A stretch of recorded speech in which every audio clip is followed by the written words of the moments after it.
Dave Talks Comics, Episode 94, All-Star Squadron, Issues 29 and 30.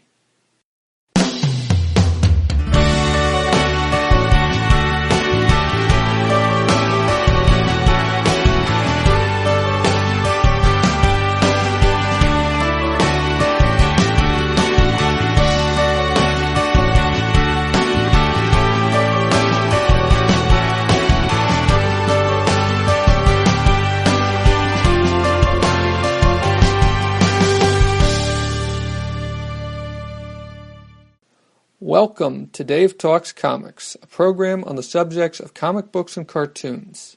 I talk about comic books I have read and cartoons I have watched. I talk from my notes. I don't go panel by panel or scene by scene. I try to do more than just summarize the stories. This program is not spoiler-free.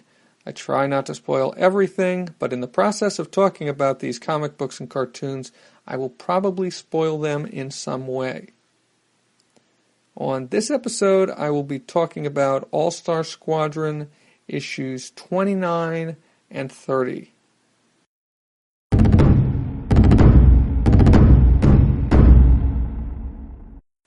These two issues of All-Star Squadron they're about teams that all the members are considered part of the All-Star Squadron, but they also make up their own teams. Just like the last two issues 27 and 28 were a Justice Society, or actually I think they were also calling them the Justice Battalion at that point story. This first one is a Seven Soldiers of Victory story. And unlike that last story, this one is a retelling of a story from the Golden Age. This story originally appeared in Leading Comics number 3. The Seven Soldiers of Victory had a brief run in Leading Comics. I think it ran about a dozen issues. I believe they've all been collected in DC archives. Maybe I can add that. I can look that up and add that at the end. But this is a Seven Soldiers of Victory story. When it appeared in Leading Comics number 3, it was called The Tyrant of Time, but in this retelling, it is called A Man Called Doom, and Doom is spelled with an E at the end, so D-O-O-M-E. It's written by Roy Thomas, drawn by Jerry Ordway, and the inks are by Rick Magyar. The Seven Soldiers of Victory one of them is a character who has appeared quite a few times up to this point, although he wasn't in the last few issues, and I don't know if he was in any of the issues that I've talked about so far of the All-Star Squadron, but he was one of the original members and one of the first people to show up, one of the first heroes to show up in All-Star Squadron, and that's the Shining Knight. So in addition to the Shining Knight, you have the Star-Spangled Kid and Stripesy, you have the Crimson Avenger, you have the Green Arrow and Speedy, and you have the Vigilante. And those are the Seven Soldiers of Victory. Now this story is framed by a couple pages on either end, so it's told as if it's presented as if it's being told by the Shining Knight to Winston Churchill. Shining Knight had been I can't remember if he'd appointed himself in this position, but around issue 8 or 9. There had been an attempt to assassinate Winston Churchill when he was visiting the United States. And the Shining Knight at that point, I believe, left with Winston Churchill when he returned to England. Winston Churchill was, of course, the Prime Minister of England during World War II. And the Shining Knight left as his bodyguard. And so this is a story being told. They are in England. And this is, I believe, early February, or is it January? It says February of 1942. So this is just a couple months after after Pearl Harbor. And the Shining Knight is telling this story of the Seven Soldiers of Victory to Winston Churchill. Now, so you get a little bit on either end, a few pages on a couple, 2-3 pages on either end with the Shining Knight and Winston Churchill. So this story takes place, well, in a way it takes place all across the United States. But it starts in Long Island at a lighthouse which is on the coast of Long Island. And this lighthouse is the base of operations of Dr. Doom. Yes, that's right. I said Dr. Doom. And that's the guy's name. But as I said before, it's spelled with an E, D-O-O-M-E. This is, of course, decades, well, a couple decades before the other Dr. Doom, Victor Von Doom, would show up in Marvel Comics, in the pages of the Fantastic Four. So Dr. Doom has created a time beam, and he uses this time beam to grab various conquerors from the past.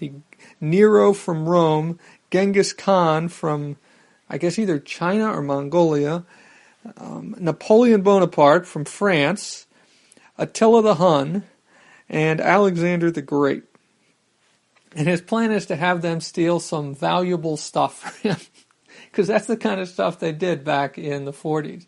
What would a guy who invented a time beam do? He would get these famous people from the past and get them to commit robberies for him. So this is before the Seven Soldiers of Victory have kind of gotten together. So he gathers them all together, and he sends them to steal this money, like $1 million or something like that in cash. And they run into a couple members of the Seven Soldiers of Victory, that being the Green Arrow and Speedy.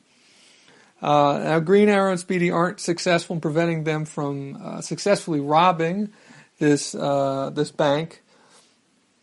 Or is it a bank that they're robbing? Well, it's at a bank. The bank is the First Bank of Manhattan, but there's a what do you call it? One of those. I hate it how I can never remember anything when I need to, unless I've written it down. There's a armored car. That's what I'm trying to think of. That is delivering money, I guess, and they rob the armored car, and they knock out Speedy, and they get away. But because Attila the Hun, because Attila the Hun took Speedy's radio, which he and Green Arrow were using to communicate, they're able to overhear the plans of Dr. Doom and these guys he's stolen from the past. So they find out what they're going to do and where they're going to be stealing things, and then they go to they split up, because that's the way these team-up books sort of went back in the day, or these team books went back in the day. Instead of having everybody team up for the entire book to work on something, they would break them down, and so this guy would go fight this guy, and this guy would go fight that guy, and so on and so forth. So the way it breaks down is that the Shining Knight travels to Alaska, where he battles to a town called Jackpot, Alaska. I did not look this up to see exactly where it is, but he battles Genghis Khan and defeats him. And as he defeats Genghis Khan, and this is something that gets repeated, Genghis Khan disappears and back into the past, back to where he came from. Then the Star-Spangled Kid and Stripesy go to Canada, where they encounter Napoleon Bonaparte. But Napoleon Bonaparte escapes from them, and he gets caught by some people who think he's crazy. Some guys from a sanitarium, from Arkham Asylum is what the truck says. Now, this book came out, quite a while before, the Arkham Asylum became quite what it is today. In fact, I know I talked about Arkham Asylum on an episode of Dave Talks Comics before, because I believe it was in the Huzo Hotmu episode, although I'm not sure which one right now.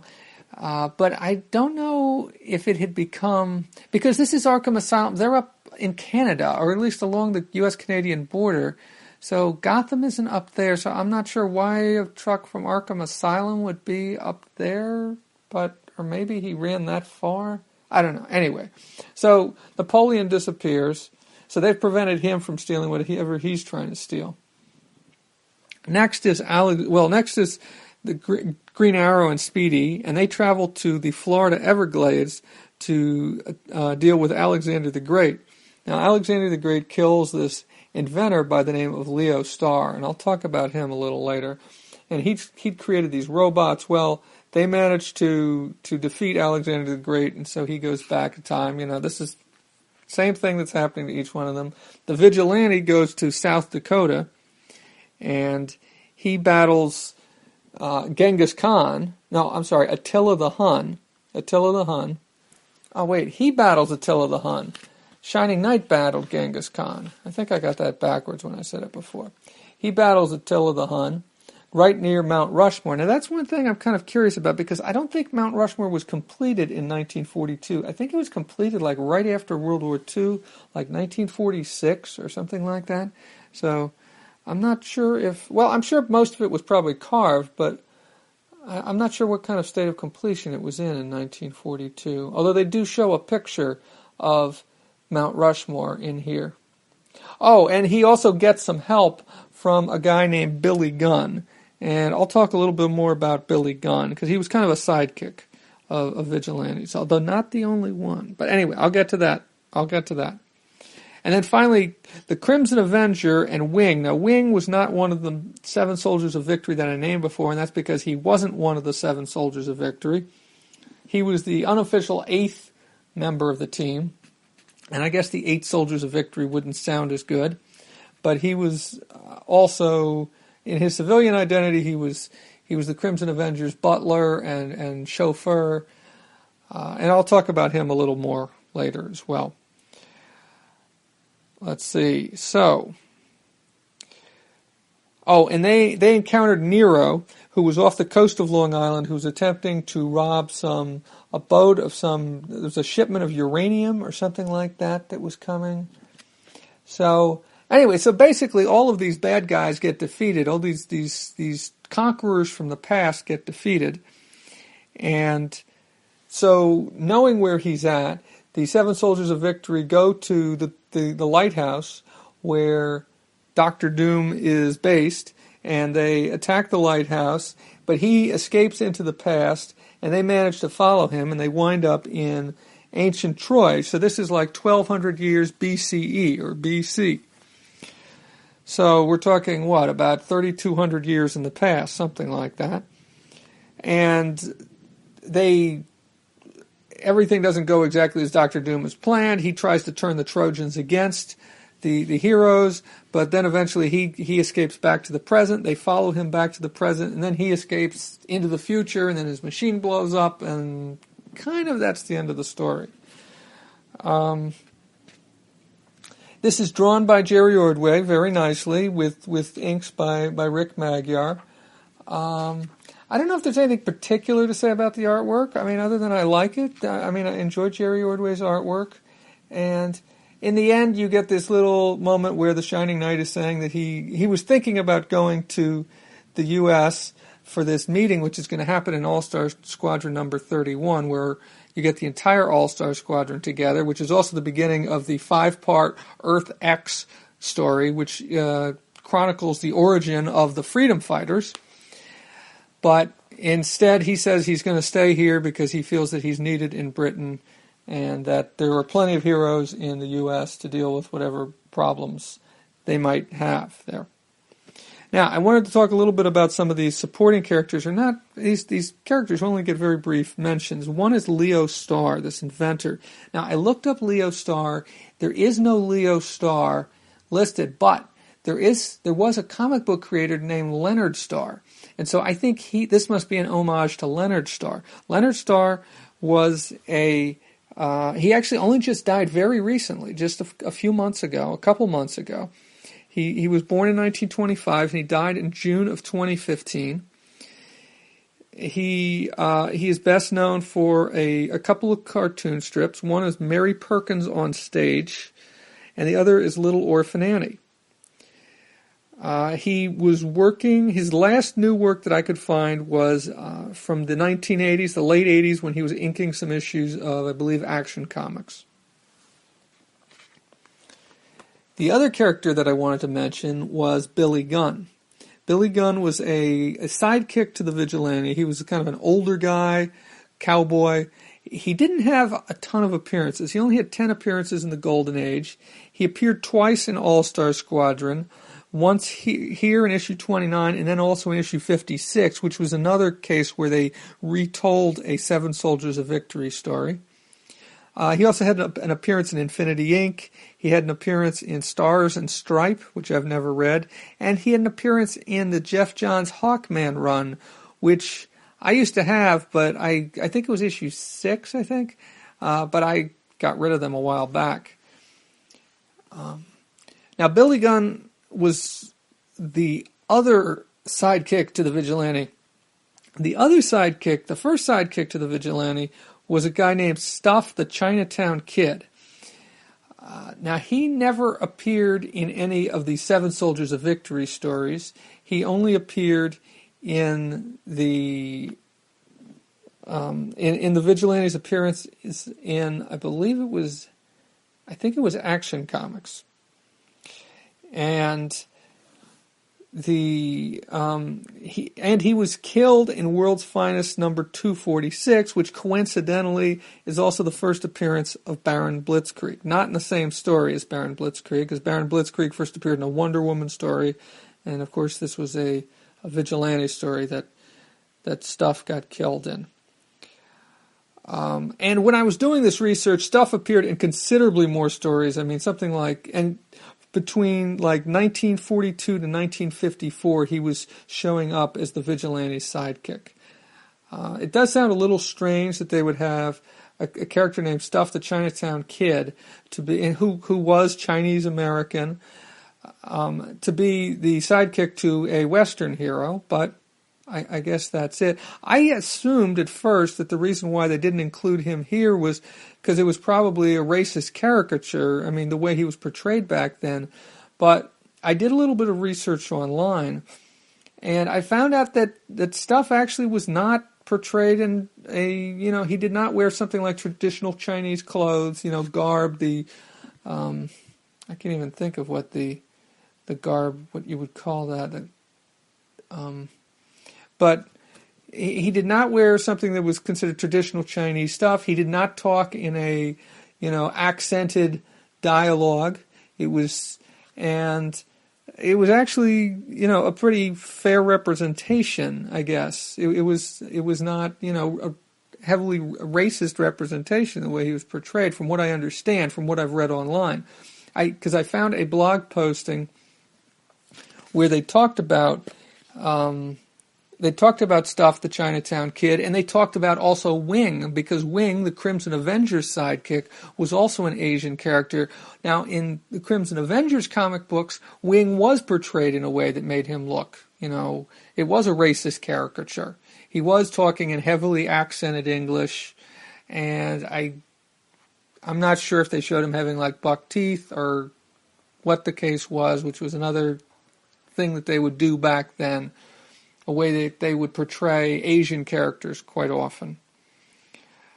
So that's an interesting comparison, and I will try to provide links to this. There was a couple and this is also, there's a couple of I'm completely blanking here. There are a couple of blog postings that I found that I thought were interesting and that related to the two, one to this issue and one to the next issue that I'm going to talk about from All-Star Squadron. Oh, and the other character, Dr. Doom, he really didn't have any other appearances worth mentioning other than he appeared in Leading Comics number 3. He appeared in this issue of All-Star Squadron, which of course retells the story of Leading Comics number 3. And he also appeared in America vs. the Justice Society number 1.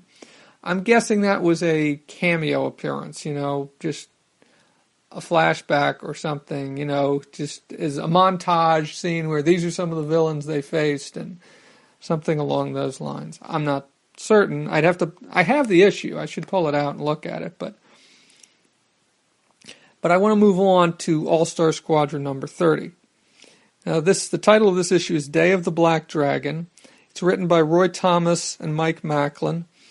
And it's written by Roy Thomas. The pencils are by Mike Macklin and Richard Howell, Sam De La Rosa, and also Mike Macklin do the inks. So there's, I think there was a note in there that said that Mike Macklin was running short on time, and so Richard Howell pitched in to help finish off the issue. But it's a little unclear as to whether, because he's listed both as a penciler and inker, whether Mike Macklin was inking his own work or was inking Richard Howell's, so I'm not sure. This issue is from February 1984. The previous issue was January of 1984, the cover date.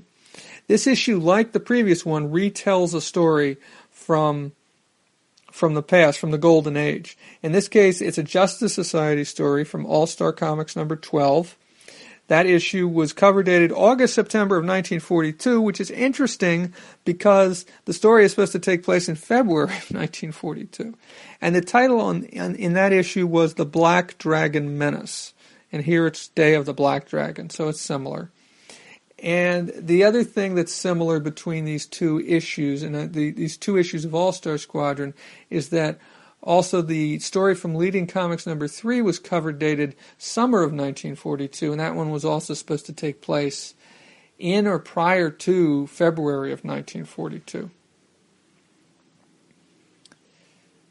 So this is a JSA story, basically. The JSA, or as they were calling themselves at that point, the Justice Battalion. These are basically the same characters who were in the previous JSA story, the one from All-Star Squadron 27 and 28. And so now they're back in DC. You have, they're kind of just sitting around when they get a notice, because their headquarters at this point is, they're in the Smithsonian. I assume they mean the Smithsonian Castle, because I'm not sure how many of the other Smithsonian buildings were built at that point. Probably not many. Yeah, probably not many at all, but the Smithsonian Castle was certainly there. The Red Castle, if you've ever been to Washington, D.C., to the mall, it is still there.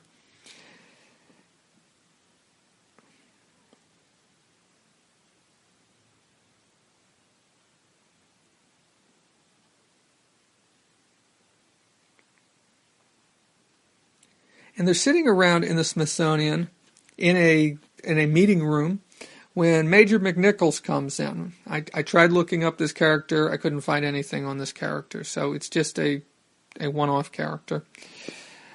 I'm always checking on these things, hoping that these characters have some history to them, and of course sometimes they do, but in this case he doesn't. Major McNichols, he tells them that the Black Dragon Society, which apparently was a very real organization, it was an organization that started in Japan and sent people to the United States to try and commit sabotage and things like that. It was founded in 1901, and if you want to know more, I'd suggest looking it up. There's an entry on it in Wikipedia, and there may be other better sources than Wikipedia that you could find about it. But the Black Dragon Society has stolen some super weapons. And so Major McNichols tells the Justice Society this, so then they decide to split up and go after these super weapons. So there's 9 of them, but only 8 of them go. Wonder Woman doesn't go anywhere. She just stays there because she's the secretary. So first you get a 7-page story on the Hawkman's adventure. And the Hawkman travels to Grant Peak, which, when I looked it up, it's in Colorado. Although, where the Hawkman story ends is in New York City. So, and they don't actually say Colorado in the comic book, but when I looked up Grant Peak, what I found was in Colorado. And he has to deal with this giant propeller. It's like it's a flying machine, but it's just like a giant propeller with like a little basket, or not it's more than a basket, but a little, a place for somebody to control the giant propeller. And they're going to fly it to New York City and wreak havoc in New York City, drop a bomb on New York City, which they try to, but Hawkman ends up preventing them from doing that. So that's 7 pages. Then the next page, you get 5 panels, each with 1 hero. So Hawkman gets 7 pages, and then these next 5 heroes only get 1 page. Dr. Fate deals with a tank in the desert southwest. And Dr. Midnight has to capture a death ray. Then the Spectre has to deal with a rocket bomb, which was created by somebody named Charles Reagan, and then they make the point of saying no relation to the actor Ronald Reagan, because back in 1942, that's what he was, an actor and not a president, as he would later become in the 1980s. Then we've got Starman, who deals with a dirigible aircraft carrier, and Sandman, who deals with a Greek fire. Now, this is something I had not heard about before. This is something that dates back, but I looked it up. And what I found was this is something that dates back to the Byzantine Empire, back to the 8th century of the Common Era, 8th century AD. And it was something that was created by the Byzantines and allowed them to... It was something that it was a liquid, and it would burn ships, it would burn on water, and it is something which they don't actually, it was kept a secret, and they don't actually even know today exactly what it was. So there are guesses, they know things about it from what was written about it, but they don't know exactly what it was, but it was called Greek fire, and once again, if you want more information about that, I'd suggest looking it up on Wikipedia is where I found the information that I got. So you've got those 5 hero stories on one page. Then there's 2 more heroes. Then you've got the Atom. Now the Atom travels to San Francisco, and there he meets a guy by the name of Mori Fushido, who is a Japanese American. And at first he assumes, the Atom assumes that Mori is working for the Black Dragon Society, and then Mori's like, no, wait a minute, I'm not. I'm trying to find them too, you know. And this is something. Well, let me hold on. So this is where I first heard the terms Issei and Nisei, and I'm not entirely certain that I'm saying those right. But those are terms that refer to the Issei were Japanese Americans who were born in Japan but immigrated to the United States. And the Nisei are the children of the Issei. So these are Japanese Americans who were born in the United States to Japanese American parents. And that's the first time that I had ever heard those terms, was in All-Star Squadron. So this is a good example of All-Star Squadron educating me on some of these things. So you get 3 pages of the Atom and Mori Fushido dealing with this, looking for this explosive, I think it's a powder. So I guess something, an explosive powder, which is apparently 1 grain of it is extremely powerful. So they deal, all of these heroes are successful in their quests. This shouldn't come as any great surprise. And then finally we get Johnny Thunder, who's in Los Angeles. Did I mention that the Atom was in San Francisco? I'm not sure. Anyway, Johnny Thunder is in Los Angeles. I think specifically they say Burbank. And he's looking for a metal dissolver. Now, Johnny Thunder was often portrayed as inept. He's got the power to control this living Thunderbolt, who's pink in color, but he's kind of inept, and he never seems to know what to say how to use the Thunderbolt to its best abilities. So he ends up getting captured, and then eventually the JSA break in. Well, it's only 2 pages, but the JSA rescue him. And that's really the end of this JSA story. And so then what you get, because the way this story, kind of like the story from All-Star Squadron number 29, this one is bookended by, this one has another story wrapped around it, So in the beginning, what you have is Liberty Bell and Wonder Woman talking at the All-Star Squadron headquarters in the Perisphere at the New York World's Fairgrounds, the 1939-1940 New York World's Fairgrounds. And so Wonder Woman is writing out this story, I guess as related to her by the other members of the JSA, because she didn't go on any of these trips. She only appeared briefly in that issue. And so at the end, they're talking, Wonder Woman and Liberty Bell are talking about this situation. And what they're talking about is how, and they're not in complete agreement on this either, but Wonder Woman's trying to point out, and I think it makes sense that she's the one who points this out, considering the fact that she just came to the United States from Paradise Island. She points out that not all Japanese are working or have the interests of Japan in mind at that time, and that specifically the Japanese Americans did not, and that the people who were committing these acts of sabotage were Japanese from Japan who had been specifically sent there for those purposes, and that the loyalty of Japanese Americans is being questioned unfairly, and that they're being targeted unfairly as well. And Liberty Bell kind of shrugs this off and says, well, you've got to understand, hold on. Let me open up the issue and let me read what she says. She says, maybe you're new here, Diana. Maybe you don't fully understand the American people yet.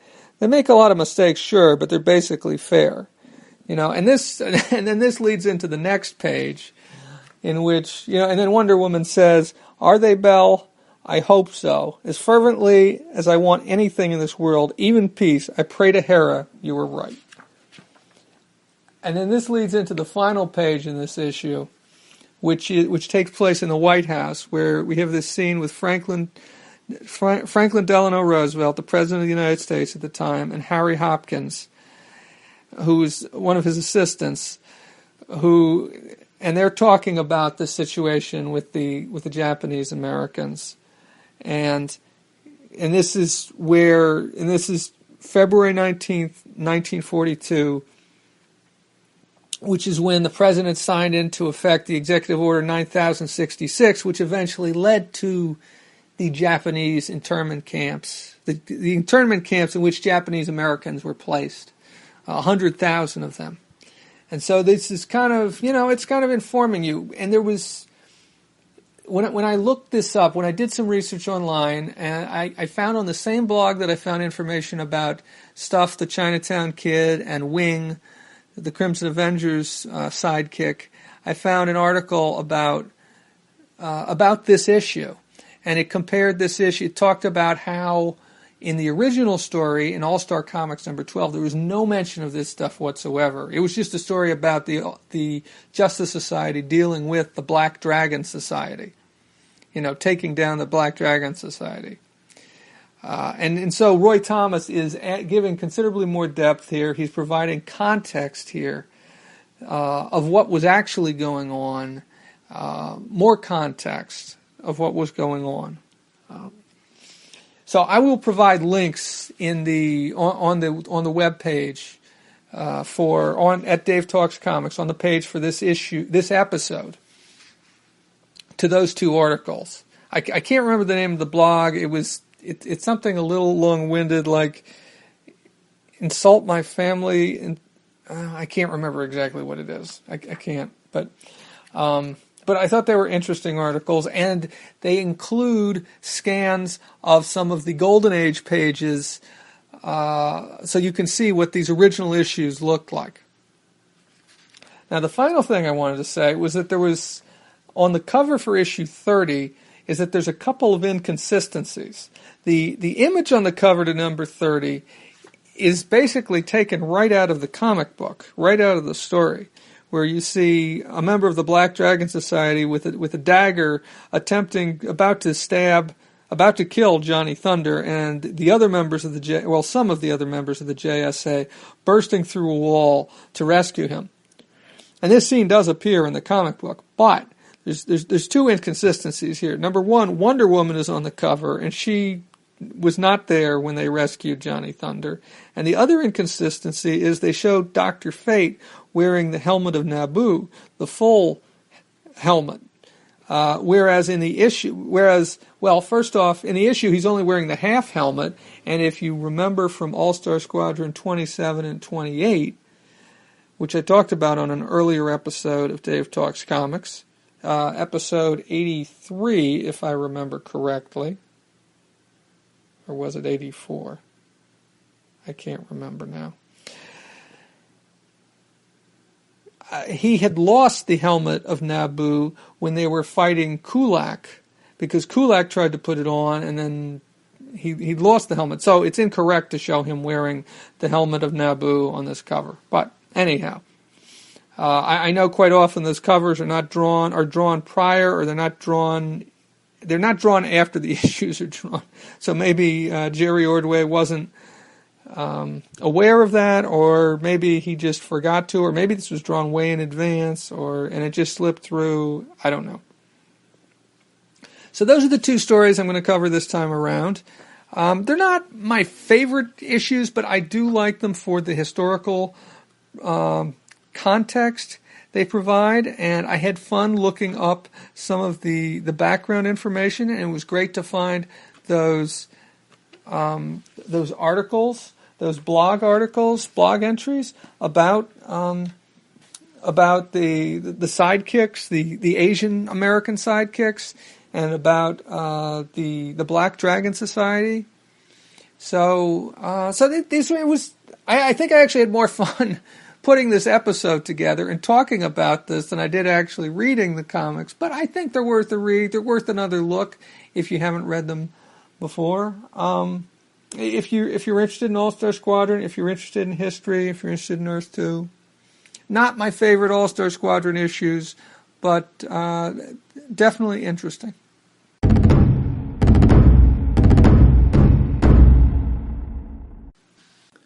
I have a few more notes about these two issues of All-Star Squadron. Most of them relate or are about the first one, issue 29, and the Seven Soldiers of Victory.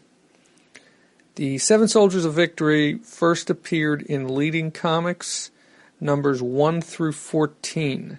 And those issues were dated, well, number 1 was dated winter 1941-42, which probably means it came out like December of 41, January 42, or at least that's I guess what the cover date should be interpreted as. And issue 14 was dated spring of 1945. The series continued for all the way until issue 44. After that, it was canceled. And issue 44 came out in September of 1950, but the Seven Soldiers of Victory only appeared in the first 14 issues. I believe all those issues are collected in a couple volumes of DC Archive editions. And after issue 14, based on the covers, and I didn't do any other research, it looks like these were all, like it became a funny animals book. So it was a humor book, basically, after that. I mentioned that Arkham Asylum, or at least somebody wearing from a sanitarium that was chasing the Napoleon character, or maybe it wasn't his shirt, but it was I think it was the van that said Arkham Asylum on it, appeared, and I did a little research into that. Of course, Arkham Asylum in the DC universe is usually associated with Batman. When I looked into this, what I found was that it first appeared in Batman number 258, which is dated October of 74, and was written by Denny O'Neil and drawn by Irv Novick, but that frequently it is considered, because at that time I believe it was called Arkham Hospital, frequently it is considered its first appearance is considered to be Batman number 326, which was August of 1980. That one written by Len Wein, but also drawn by Irv Novick. But still at that point it was becoming more tightly tied to Batman and to Gotham. But I don't think that it was intended that this Arkham Asylum reference was a reference to the Arkham Asylum that would later come to be very closely associated with the criminally insane characters and villains that Batman has to deal with. Oh, and one of the things that I did find was that the name Arkham Asylum probably comes from H.P. Lovecraft stories. His stories were set in, I believe, Arkham, Massachusetts. And you can find all this and more, and this is as far as I'm going to go with talking about this, because it's really way off topic. It certainly has nothing to do with All-Star Squadron.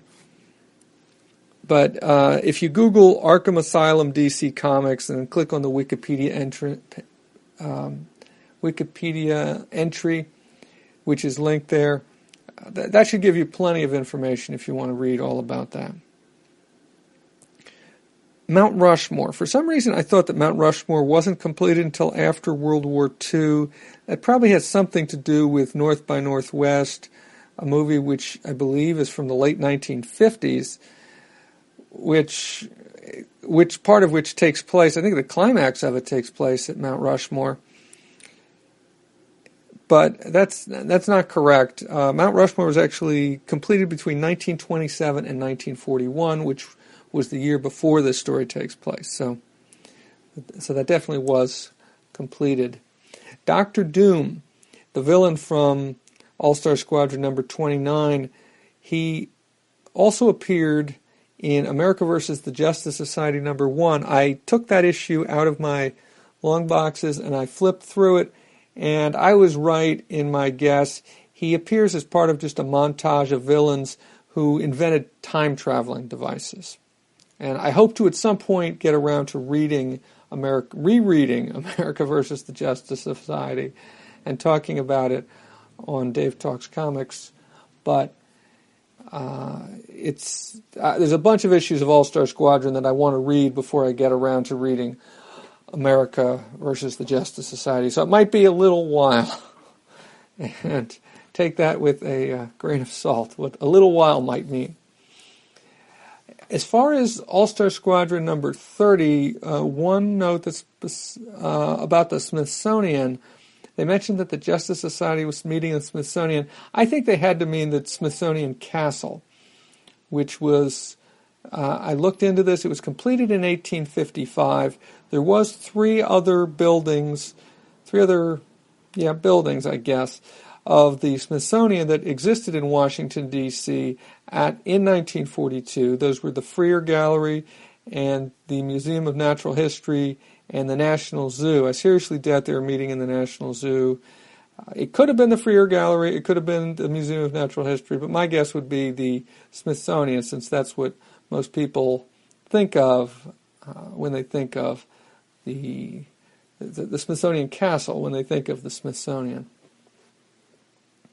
And then finally, there was two blog posts that helped me quite a bit in putting together this episode of Dave Talks Comics, and those were both from the same blog, which is called You Offend Me, You Offend My Family.com, and I will provide links to both of those in the show notes, one of which was about the two sidekicks, the two Asian sidekicks, Stuff the Chinatown Kid and Wing, the unofficial eighth soldier of victory, of the unofficial member of the Seven Soldiers of Victory.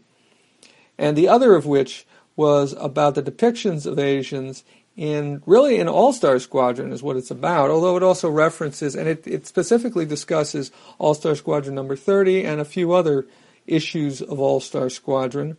And honestly, this is what pointed out to me what I should have seen, what was right in front of my face, which is that whole part about the discussion between Wonder Woman and Liberty Bell, and the juxtaposition of that with FDR signing the executive order that created the internment camps for Japanese American citizens in 1942, in February of 1942.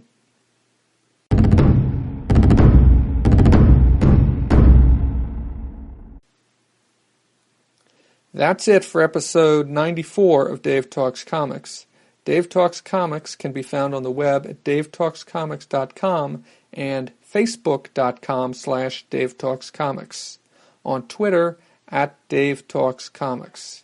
Email can be sent to davetalkscomics@gmail.com. Next time on Dave Talks Comics, I will be talking about Legion of Superheroes, The Great Darkness Saga, Part 2. I'm Dave. Thank you for listening.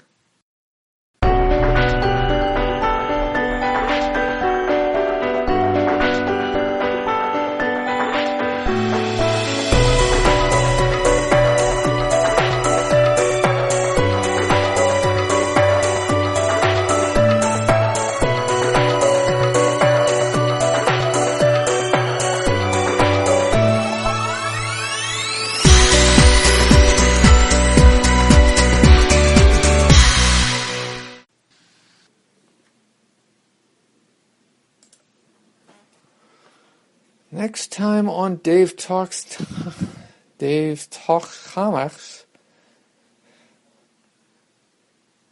comics. Dave talks comics.